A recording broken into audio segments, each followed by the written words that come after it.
छु कति राम्रा राम्रा नानी बाबुहरू तपाईहरु तल आउन मिल्दैन उहाँलाई अलिकति उतापट्टि बसाएको भए हुन्थ्यो जस्तो लाग्यो मलाई चाहिँ अहिले नाच्नु परेन मैले गाउँदा अनि ननाच्ने तल त तल हुनुहुन्छ माथिको पनि तल आएको भए हुन्थ्यो कि झन् सानी देखिरहेको होला होइन म हजुरहरू जस्तो देखिरहेको छैन त्यहाँबाट हेर्दा देखेछु हजुरहरू जत्रै देखेछु नि म होइन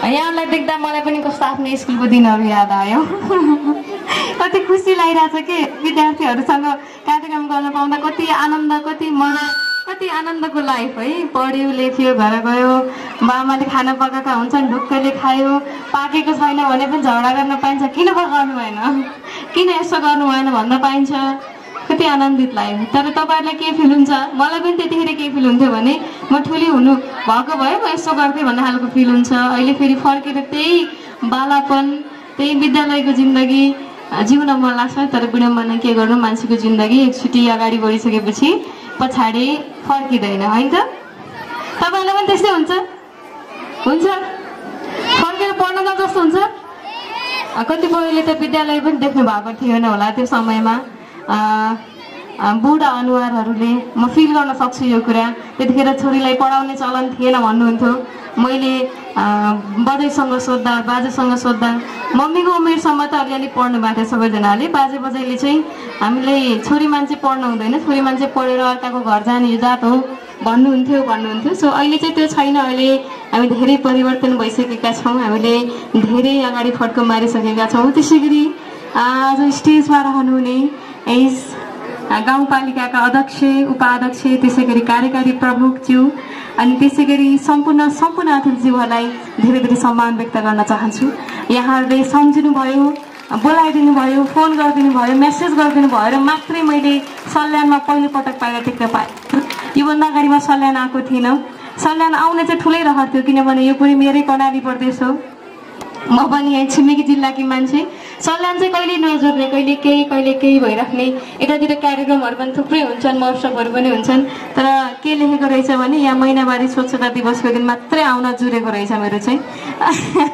सायद जनचेतनामूलक कार्यक्रम लिएर मात्रै तैँले सल्यानमा पाइला टेक्नुपर्छ भनेर लेखेर आएको हुनुपर्छ जस्तो लाग्छ मलाई धेरै धेरै सम्मान व्यक्त गर्न चाहन्छु त्यसै गरी यस पालिकाको अध्यक्षज्यू चाहिँ एकदमै राम्रो एकदमै हँसिलो हुनुहुन्छ फुर्तिलो हुनुहुन्छ अनि एकदमै काम गर्न जाँगरिलो नाच्न गाउन जाँगरिलो हुनुहुन्छ भन्दा पनि सुने मैले बाटोमा आउँदा एकदमै तारिफ गरेर पनि आउनु भएको थियो त्यसै गरी उपाध्यक्षज्यू पनि त्यस्तै हुनुहुन्छ तर विडम्बना म अलिकति अल्मलिएँ कि के भयो अन्त त महिला उपाध्यक्ष हुन्छ यहाँ पुरुष उपाध्यक्ष हुनुहुन्छ ठिक छ केही छैन यसो हुन्छ केही छैन यो कुरालाई हामी धेरै नलम्ब्याउँ धेरै नबोलाउँ इट्स ओके अनि यहाँहरूले मलाई चिन्नुहुन्छ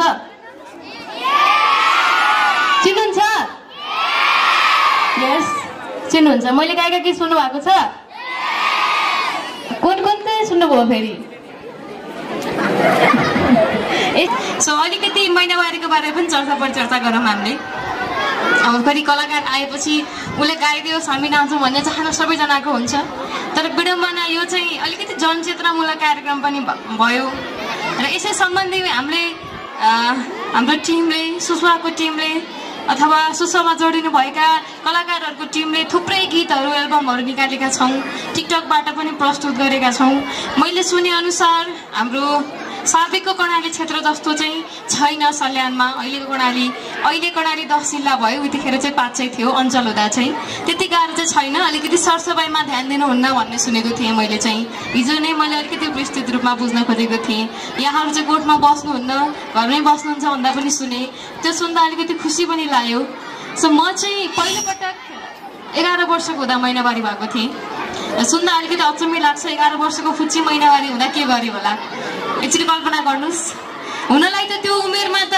11 वर्षमा बिहे गरेर पठाइदिन्थ्यो भन्नुहुन्थ्यो बजैले 5 वर्ष गएर बिहे गरेर पठाइदिन्थ्यो रे पछि फर्किन्थ्यौँ भन्नुहुन्थ्यो अनि अर्को कुरा एउटा चलन पनि के थियो रे मैले सुने अनुसार माइतमा चाहिँ कुनै पनि चेली महिनावारी हुनुहुन्थेन बिहे गर्नु अघि पाप लाग्थ्यो रे पहिला गएर आइसकेपछि मात्रै हुनुपर्छ भन्ने पनि थियो रे तिनी कुराहरू हामी सुन्न मात्रै सक्छौँ मैले त्यो चाहिँ छैन अहिले धेरै परिवर्तन पनि भइसकेको छ 11 वर्षको एउटा चेली म महिनावारी हुँदा म स्कुलबाट फर्किँदै थिएँ।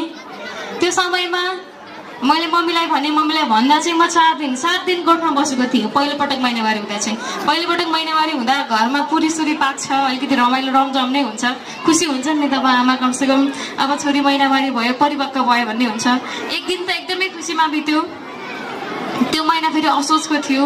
त्यतिखेर अलिकति बाली काटेर भित्राउने घरभित्र भित्राउनेको चटारो हुन्छ र त्यो समयमा गोठमा चाहिँ म सुत्ने गोठमा चाहिँ वरिपरि कोदो मात्रै थियो। हाम्रोतिर बढी कोदो पाउँछ, सो कोदो टिपेर राख्नु भएको थियो। त्यो 7 दिन बिताइसकेपछि मलाई एउटा के फिल भयो भने बिदा हुँदा त ल ठिकै छ केही छैन गोठमा बस्यो, तर स्कुल हुँदा त म स्कुलै जान पाउँदिनँ नि त 7 दिन होइन। मेरो पढाइ छुट छ किनभने गोठमा त बत्ती हुँदैन, म पढ्न पाउँदिनँ भन्नेवाला फिल भयो। अनि अर्को कुरा के चाहिँ फिल भयो भने थुप्रै त्यतिखेर न्युज आइसकेको हुन्थ्यो, अलि थोरै रेडियोको जमाना थियो, सामाजिक सञ्जाल त्यति धेरै त थिएन, अहिले जस्तो छापछाप्ती थिएन। रेडियोतिर कतिपय आमा दिदीबहिनीहरू सर्पले टोकेर मारिएको न्युजहरू आउँथ्यो, कतिपयले बाघले चाहिँ आक्रमण गरेको न्युजहरू आउँथ्यो, अनि कतिपयले चाहिँ सास सुझेर अथवा छोराछोरी मरेको न्युज पनि आउँथ्यो, अनि कतिपयको चाहिँ बलात्कार भएको न्युज पनि आउँथ्यो। सो त्यो भइराख्दा चाहिँ मैले आफूसँग एउटा प्रतिबद्धता के जाहेर गरेँ भने पछिल्लो महिनादेखि म भन्दैन, म मेरो फ्यामिलीलाई कन्भिन्स गर्छु, म घरभित्र बस्छु भन्ने भयो। सबैभन्दा पहिला मैले आफूलाई सुधारेँ, त्यसपछि मम्मी ड्याडीहरूलाई कर गरेँ, मम्मी ड्याडीहरूले बाजे बजेलाई कर गर्नुभयो, त्यसपछि बाजे बजेले आफ्ना साथीहरूलाई कर गर्नुभयो। त्यसै गरी अहिले म 11 वर्षको त्यो पिरियड र अहिले म अब 22 वर्ष पुग्दैछु। उमेर त भन्न हुँदैन भन्नुहुन्छ। अनि हिजो कसले भन्दै हुनुहुन्थ्यो अरे तपाईँले गायिका बोलाउनु भयो कि बाल गायिका बोलाउनु भयो भने भन्दै हुनुहुन्थ्यो अरे। सो क्लियरली म 20 वर्ष पुगिसकेँ, म बाल छैन अहिले, म अलिकति ठुली भइसकेँ। स्लो फिल हुन्छ मलाई यो कुराको चाहिँ। अहिले सुन्नमा आइरहेको थियो, मलाई हिजो मजा गरेर भन्नुभएको कि साँच्चीकै भन्नुभएको हो। सो केही छैन, म अलिकति देखिन, म सानी नै देखिन्छु। अनि यो 11 वर्षको पिरियडमा 5% मात्रै फरक छ हाम्रो क्षेत्रतिर। अलिकति के फरक छ भने अहिले मान्छेले सेनिटरी प्याड प्रयोग गर्नुहुन्छ, घरभित्र बस्नुहुन्छ, अनि त्यसपछि गएर जस्तो पहिलाको जस्तो धारा छुन नदिने अवस्था, टोइलेट छुन नदिने अवस्था थियो, त्यो चाहिँ छैन। त्यो अलिकति परिवर्तन भएको छ। अनि पहिलो कुरा महिनावारी हुँदा सबैभन्दा धेरै ध्यान दिनुपर्ने भनेको सरसफाइमा हो। यहाँहरूलाई कतिको अवगत छ त्यो कुरा। सरसफाइ गर्नुभयो भने तपाईँ जहाँ जाँदा जे गर्दा पनि फरक पर्दैन। पहिला देउताको नाम दिएर चाहिँ देउता रिसाउँछन्, घरभित्र पस्न हुँदैन, घरभित्र बस्न हुँदैन, तपाईँहरू महिनावारी भएको बेला बाहिर बस्नुपर्छ भन्ने एउटा यो कुरीति भन्न चाहन्छु। म कुसंस्कार नै मान्छु यो कुरालाई, म सत्य मान्दैन। किनभने म पनि महिनावारी हुन्छु। म थुप्रै गाउँ डुलेको छु, सहर डुलेको छु, विदेश पनि डुलेको छु। त्यो बेला पनि कहिले कतै कहीँनिर मेसो पर्दा मन्दिर भेटिन्छ महिनावारी भएको बेला। सबैभन्दा स्वच्छ कुरा मन हो। यदि साँच्चीकै महिनावारी भएको देउताले थाहा पाउनुहुन्थ्यो भने महिनावारी भएको थाहा नहुँदाखेरि छुँदा केही पनि हुँदैन भन्नुहुन्छ। म महिनावारी भयो भन्ने बित्तिकै उहाँलाई देउता आउँछ भन्नुहुन्छ। सो यो कुरा चाहिँ म विश्वासै मान्दिनँ, किनभने मैले धेरैचोटि यो चेक पनि गरिसकेँ।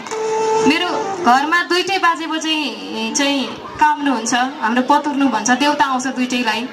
म महिनावारी भएको बेला उहाँलाई थुप्रै पटक खाना खुवाएको छु, तर उहाँलाई मैले महिनावारी भएको छु भन्दा मात्र उहाँलाई देउता आउँछ के। किनभने मानसिकता त्यही भरिएको छ कि महिनावारी भएको केटी मान्छेले, आइमाई मान्छेले छुँदा चाहिँ हामीलाई देउता आउनुपर्छ भन्ने खालको मानसिकता छ। र यो संसारको सबैभन्दा ठुलो शक्ति भनेको नारी हो। तपाईँहरूलाई थाहा छ कि छैन? किनभने एउटा नारीले दुर्गाको रूप पनि लिन सक्छ, एउटा नारी लक्ष्मी पनि हुन सक्छ। एउटा नारीले कालीको कुनै पाप छाउनु ईश्वरको वरदान, कुसंस्कारको छाप, कुसंस्कारको छाप मेटाउनको दैव आउला। मानव रूपी बसाहरू चिहाइरहन्छन् राति, मानव रूपी बसाहरू चिहाइरहन्छन् राति। छोरी भई जन्मनु भन्दा गर्वै तुइनु जाति, छोरी भई जन्मनु भन्दा गर्वै तुइनु जाति। हुन्छ कि कहिलेकाहीँ हामीलाई पनि कलाकारहरू देख्दा चाहिँ देखिरहेको जस्तो लाग्ने, तर गीत सुनेर पनि त्यतिखेर झ्याप्पै माइन्डमा नआउने पनि हुन्छ। म यो कुरालाई केही ठुलो ठान्दिनँ, लिँदैन पनि।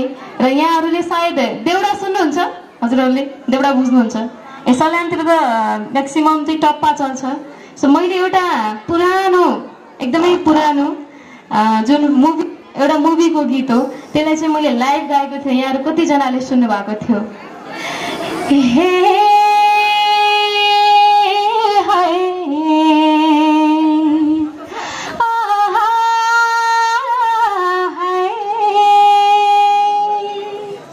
जिउले चल्यो सनको लेकै चल्यो हुर हुर बतास।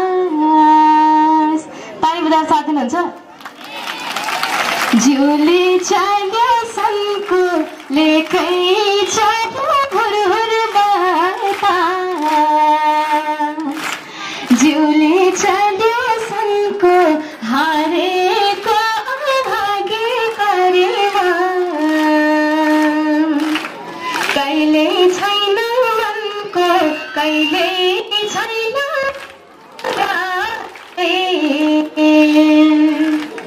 कहिले छैन मनको कहिले छैन मनको राजै। एकैछिन सुन्नु भएको थियो?